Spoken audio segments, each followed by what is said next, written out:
Hi, and welcome to a special episode of Inside the Circle, featuring me, your host Josh, and Las Vegas Pipe Band's pipe major, Andy Fusco. Hello, Andy.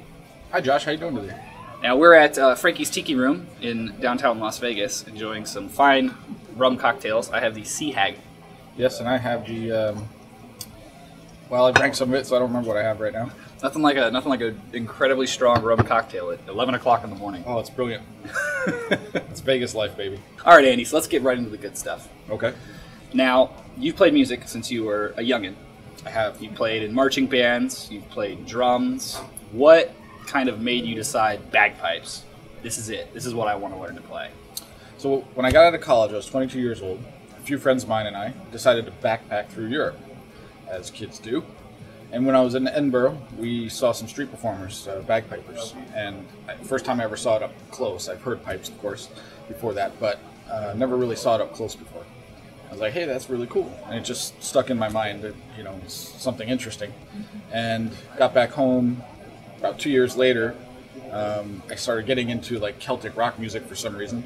And I heard a band called Seven Nations, who was very popular in upstate New York at the time.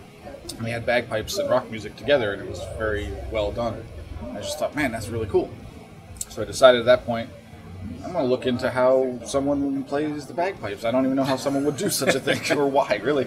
But so then I looked it up on the internet. This was '99, so the internet was pretty rough at the time. God, you're old. But looked up, found a practice chanter in the Green Book, and decided to try to learn it on my own. And how'd that go? As well as you might expect. Terribly, actually. I feel like everybody, like I know I had that moment too, where like I got like a cheap wooden practice chanter out of like a magazine. It's like, I'm going to teach myself to play the bagpipe, and there's no chance. Like you have no way of learning without having someone teach you. No, absolutely not. It was awful. I was learning from the Green Book, and I believe it was like lesson 2 where they start you on the D throw. They teach you the scale, a couple grace notes, and then right into the D throw. And I was like, I can't figure that out. I don't know what the hell that is. Which is funny because, like, you know, we play all these embellishments. Like I've been playing for a long time. You've been playing for even longer than I have.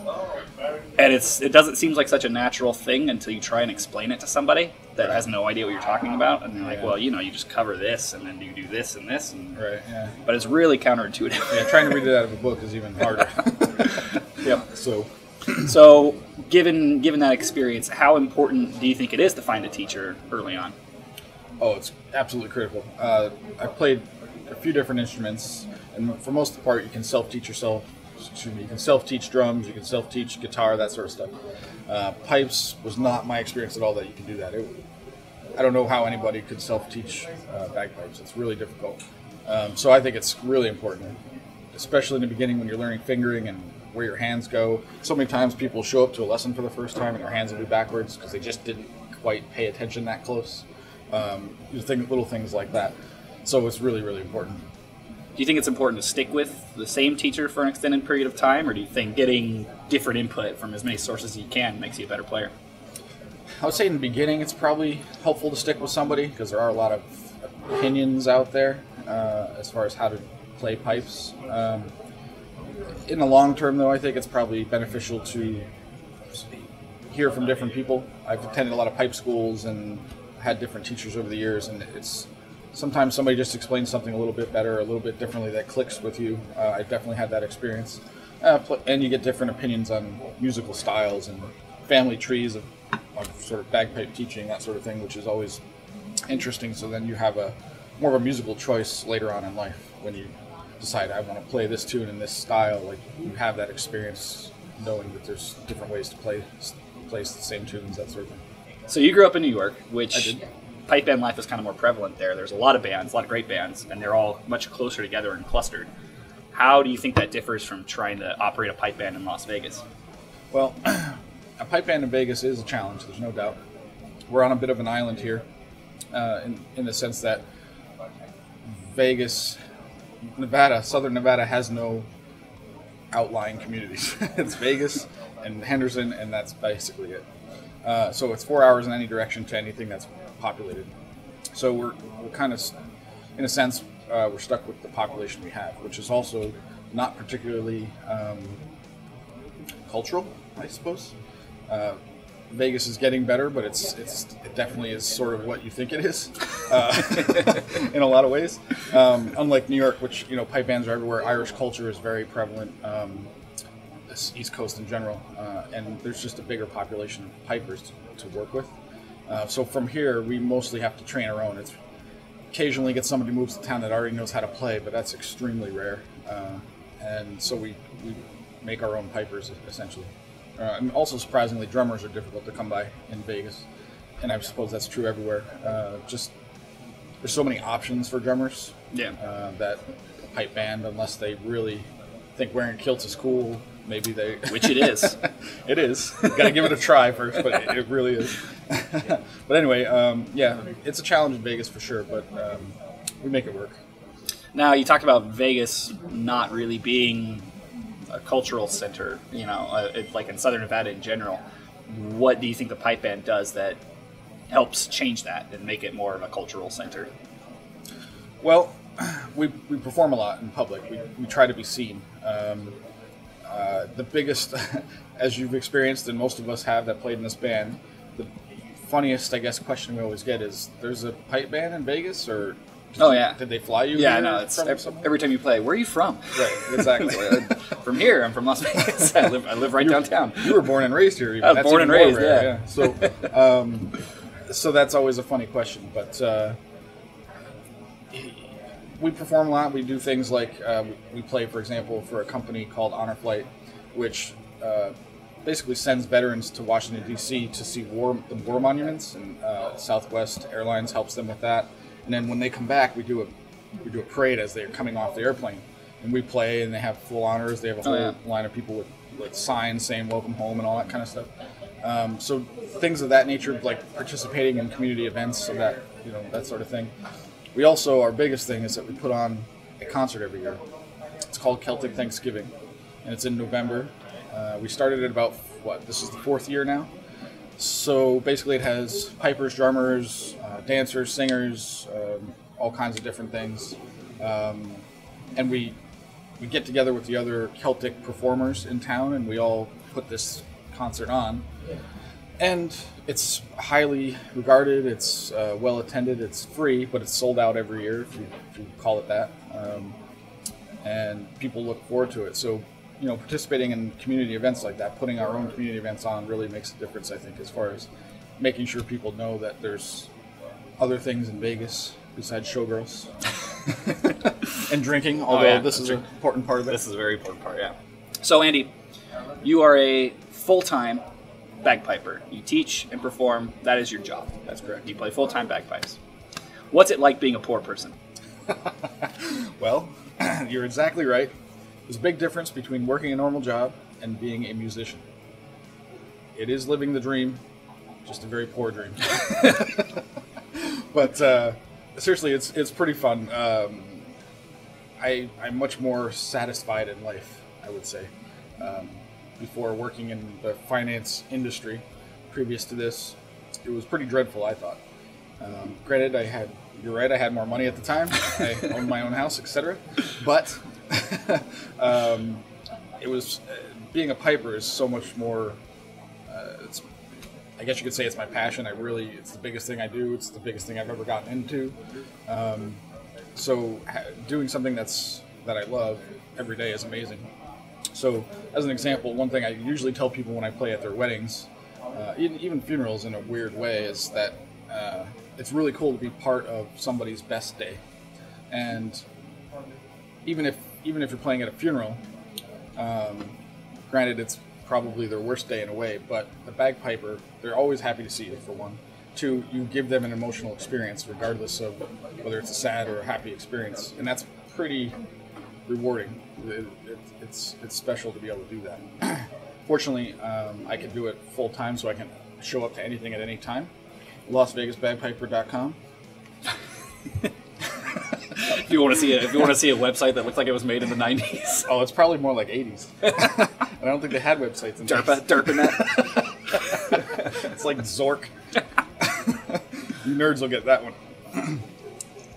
But yeah, no, I mean it's true where no matter what, when you play an event, It really does. Like, it's got a very powerful kind of emotional connection to people, and you kind of take it for granted when you're practicing over and over again, or working on, trying to get that damn tune right or get that damn embellishment right. But then you play it when you perform. It's amazing the response you get from people. Oh, absolutely. It's huge. Even in a band, we play silly events, whether it's St. Patrick's Day or somebody's birthday or some random convention or something, and somebody in the audience, you ask you to play, we just did this recently. We played at a convention, and somebody asked to play Marine Corps hymn just out of nowhere.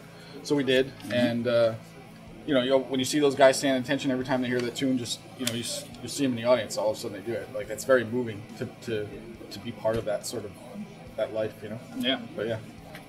So, what is your most embarrassing moment in bagpiping? It's probably the standard one. I'm off the top of my head. I've never fallen down while playing. Tripped a couple times, but nothing significant. But the old you're about to start and you're just paranoid. This is every piper's nightmare, literally, where you hit your bag and nothing's there. It just completely deflates, which is usually a reed falling into the bag if it wasn't properly secured. I've definitely done that once or twice. I'm crazy paranoid about it now. That is the worst.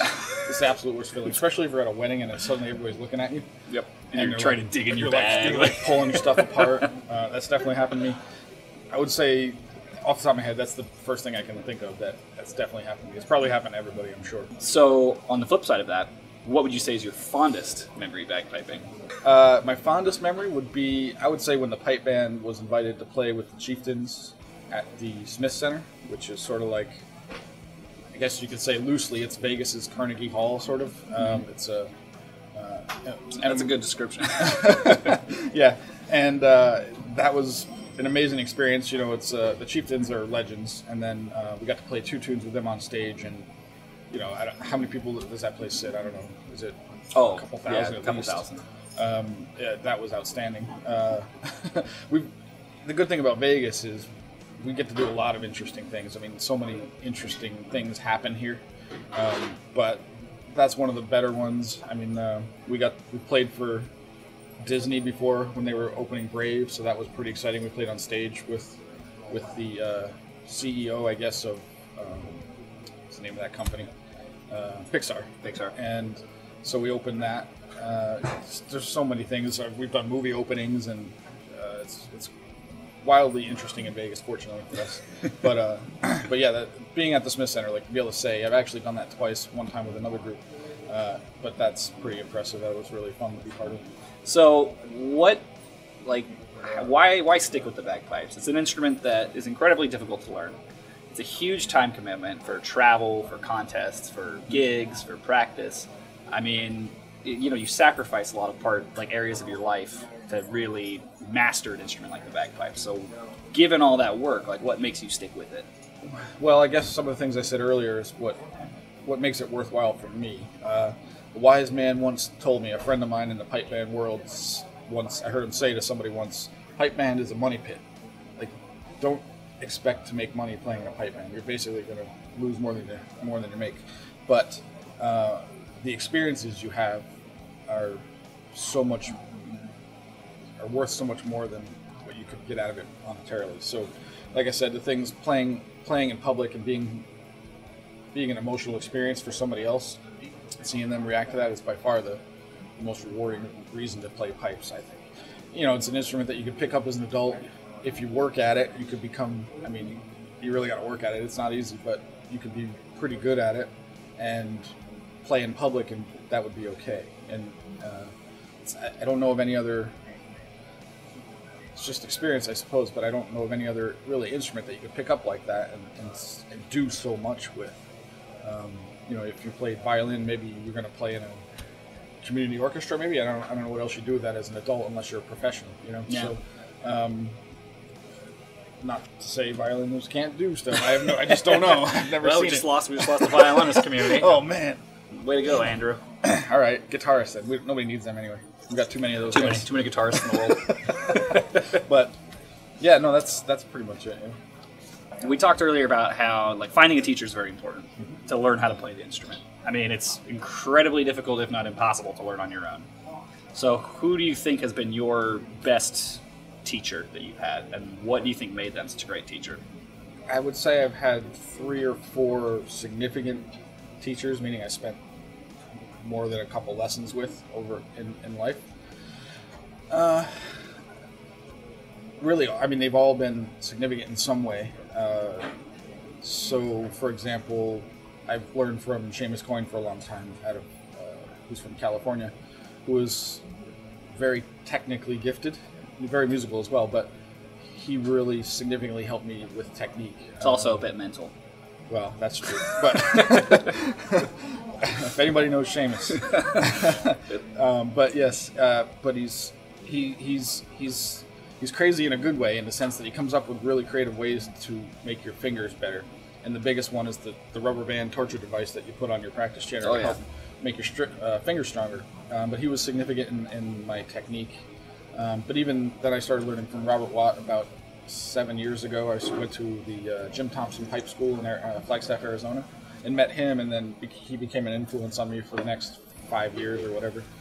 And he sort of took me back, and then I won't say started over completely, but he took me backwards a bit, and then we worked through, again, technique, and especially music, like playing musically, gaining confidence, that sort of thing was significantly helpful to me.